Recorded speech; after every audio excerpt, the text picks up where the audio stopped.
Gəlin belə bir sualla tanışırlar. Deyir, funksiyanın böhran nöqtələrini tapın, hansılar.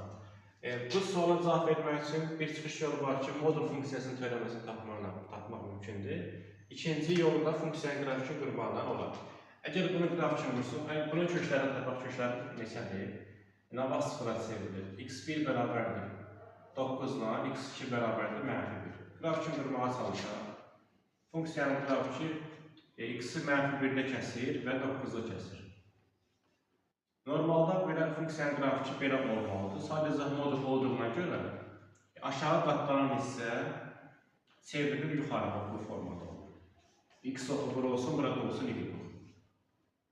İndi böhran nöqtələrindən söhbət edirsə, bunun böhran nöqtələri hansılardır? Biri -1 özüdür, biri 9-dur. Bir də ki, bunun x-ını tapmaq lazımdır. Bu da -1 ilə 9-un düz ortası olduğuna görə -1, 9 topladım, böldüm 2, elə bitir.